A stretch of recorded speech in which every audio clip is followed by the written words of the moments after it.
요즘은 어른들도 아이들도 오디오북을 많이 듣고 쉽게 접할 수 있습니다. 그래서 저는 문득 궁금해졌습니다. 과연 오디오북은 얼마만큼 효과적일까? 그리고 정말 재미있는 결론에 이르게 되는데요. 먼저 오디오북을 오디오만 사용하는 경우와 오디오 더하기 텍스트인 경우로 나눠서 살펴보겠습니다. 그리고 가장 중요한 어떻게 사용했을 때 오디오북의 효과를 가장 극대화할 수 있는지를 말씀드리겠습니다. 영상 끝에는 퀴즈가 하나 있습니다. 혹시 여러분 기억하시나요? 지난 영상인 효과적인 읽기 전략에서 퀴즈가 정말 효과적이라고 말씀드렸었죠? 오늘 영상을 집중해서 들으신 분들은 마지막 퀴즈도 맞히실 수 있을 겁니다. 오디오북은 듣는 사람이 재미있게 들을 수 있고 들으면서도 멀티태스킹을 할 수 있다는 장점이 있습니다. 그리고 책을 별로 좋아하지 않는 아이들에게는 오디오가 동기를 불어넣어 줄 수도 있습니다. 하지만 학습용으로 사용할 때 학생들은 글을 대하는 것만큼 오디오를 대하지 않고 오디오를 가벼운 학습증으로 여기는 단점이 있습니다. 즉 들을 때 정신적인 노력을 기울이지 않는 것이죠. 이 정신의 방황 정도를 측정한 실험이 있습니다. 트리시 바라우 소사와 동료들은 세 가지 조건에서 대학생들의 정신이 방황하는 정도를 비교해봤습니다. 바로 책을 소리 내서 읽을 때와 조용히 읽을 때, 그리고 오디오를 들을 때입니다. 그 결과 정신의 방황이 가장 심한 정도는 오디오로 들을 때였습니다. 듣고 있을 때는 정신의 방황은 최고조, 기억은 최악이었습니다. 조용히 읽을 때는 정신의 방황은 중간 정도, 기억도 중간 정도. 책을 소리내서 읽을 때는 정신의 방황은 최저, 기억은 최상이었습니다. 뒤이은 시험 결과가 이 정신의 방황과 반비례한 것은 당연했습니다. 실제로 종이책의 우월성은 존재합니다. 그 증거는 다음과 같습니다. 같은 뉴스 기사를 종이로 읽은 성인들이 오디오로 들은 사람들보다 더 많이 기억했다. 소설의 일부를 종이로 읽은 성인들이 오디오로 듣거나 텔레비전 버전으로 시청한 사람들보다 더 많이 기억했다. 이 기억이나 이해 측면을 비교해보면 아주 짧은 텍스트를 다시 떠올리는 것은 오디오가 나을 수도 있지만 텍스트가 길어지거나 복잡해지면 종이가 유리합니다. 여기서 추가로 고려해야 할 점은 나이입니다. 나이가 어린 아이들은 듣기를 통한 이해에 더 강합니다.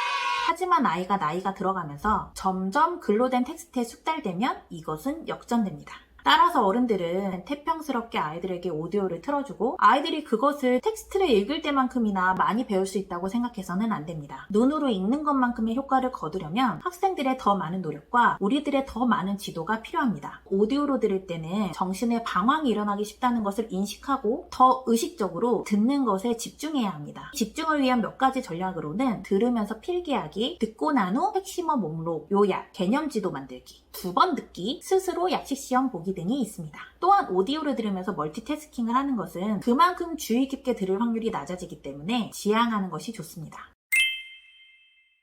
그렇다면 오디오 더하기 텍스트일 때는 어떨까요? 아이들에게 오디오를 틀어주면서 같은 내용의 텍스트를 함께 보여주는 겁니다. 이 질문에 답하려면 우리는 먼저 읽기와 듣기에 대한 이해를 해야 합니다. 이게 정말 중요합니다. 그럼 우리의 뇌를 살짝 들여다보겠습니다. 간단히 설명드리자면 우리의 뇌는 1. 청각피지를 통해 귀로 들어오는 소리들을 모두 들을 수 있습니다. 2. 그리고 브로카 베르니케 네트워크라는 영역에서 이렇게 들어온 말을 처리하고 이해할 수 있게 해줍니다. 여기서 중요한 것은 이 네트워크가 깔때기 입구처럼 좁기 때문에 병목 현상이 일어나기 쉽다는 겁니다. 그래서 3. 뇌의 하전두회라는 곳에서 다른 소리들을 효과적으로 차단함으로써 남은 소리 하나만 브로카 베르니케의 병목 현상을 통과할 수 있게 합니다. 마치 스위치 같은 역할을 하는 거죠. 그렇게 우리는 한 번에 하나의 언어 정도만 파악할 수 있게 됩니다. 이게 무슨 말이냐고요? 2명의 사람이 제게 동시에 말을 한다면 저는 그 소리들을 모두 들을 수는 있겠지만 이해하는 것은 단 하나의 목소리라는 겁니다. 물론 2명의 말 사이를 빠르게 왔다 갔다 할 수는 있습니다.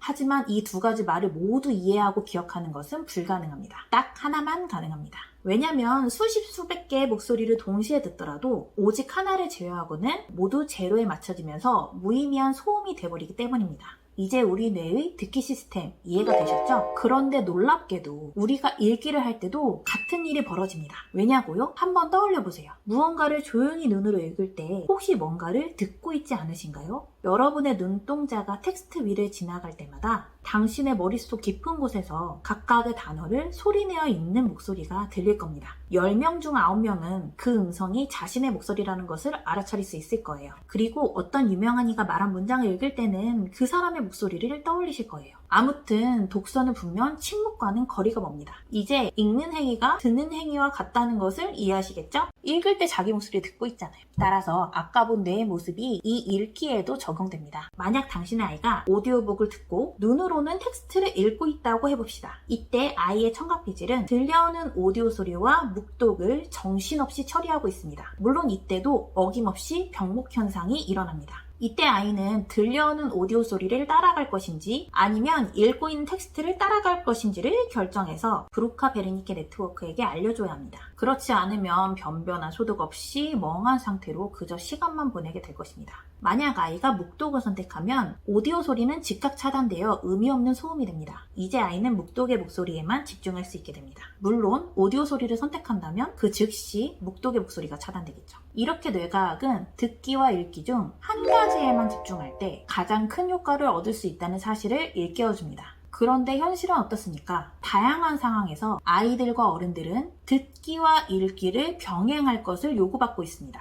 그럴 때 우리는 무엇에 집중하고 있나요? 집중을 하기는 하나요? 읽기와 듣기를 한데 묶지 마십시오. 둘은 본질적으로 같은 과정입니다. 추가 팁입니다. 1. 키워드는 괜찮습니다. 단 7개 미만으로 제시해주세요. 두 번째, 오디오 더하기 텍스트가 효과적인 경우가 있는데요. 바로 초보 독자와 발달 중인 독자, 난독증이나 읽기장애, 학습장애가 있는 학생들에게는 도움이 될 수 있다고 합니다. 그 근거로 9에서 10세 아이들을 대상으로 한 연구에서 어린 왕자를 읽기만 했을 때보다 듣기와 읽기를 동시에 했을 때 독해 점수가 더 높게 나왔습니다. 그리고 미국에서 읽기장애가 있는 4에서 5학년 학생들을 대상으로 한 연구에서도 1년간 오디오를 들으면서 동시에 글로 된 텍스트도 따라 읽게 했더니 아이들이 읽기에 자신감도 생기고 더 많이 읽게 되고 읽기 성적도 눈에 띄게 개선된 것으로 나타났습니다.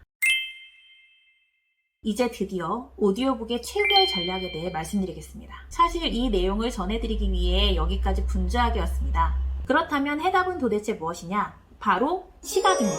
뇌과학 연구들에 따르면 기억력은 시각적 이미지와 음성이 결합됐을 때 최대 20%까지 향상될 수 있다고 합니다. 다행히 청각과 시각은 뇌에서 다른 처리 경로를 사용합니다. 그래서 병목 현상이 없습니다. 오히려 청각과 시각을 하나의 신호로 통합시키는 감각 통합이 일어나면 완전히 새로운 전체가 나타납니다. 전체가 부분의 합보다 크게 되는 거죠. 따라서 청각과 시각이 잘 결합되면 각각의 합보다 더 큰 가치를 얻을 수 있습니다. 이렇게 오디오북의 유용성은 시각적 보완물로 높일 수 있습니다. 따라서 아이에게 오디오북을 들려줄 때 단순히 듣게 하는 것보다 볼 수 있는 시각 자료를 함께 제시해주는 것이 훨씬 효과적입니다. 이 시각적인 이미지는 짧은 시간 내에 엄청난 양의 정보를 처리할 수 있게 도와줍니다. 예를 들어 캐릭터에 관해서 묘사하는 글을 읽을 때는 30초가 걸렸다면 이미지로 인식하는 데는 0.2초가 걸립니다. 실제로 독일 의대생들을 대상으로 한 연구에서 교과서로만 읽게 한 학생들보다 팟캐스트, 오디오와 파워포인트 발표 자료, 즉 시각 자료를 함께 공부한 학생들이 더 많이 배웠고 학습 과정도 더 재미있었던 것으로 나타났습니다.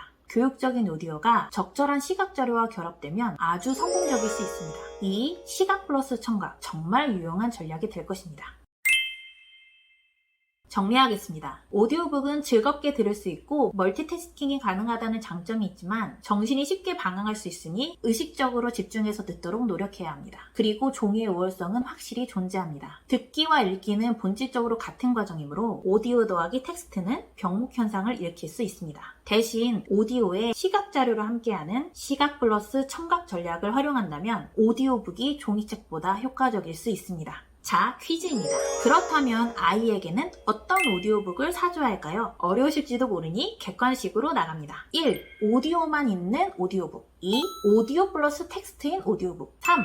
오디오와 시각 자료가 함께 있는 오디오북. 정답을 아신다면 댓글로 남겨주세요. 오늘 영상이 좋으셨다면 좋아요와 구독 부탁드립니다. 오늘도 함께 해주셔서 감사합니다.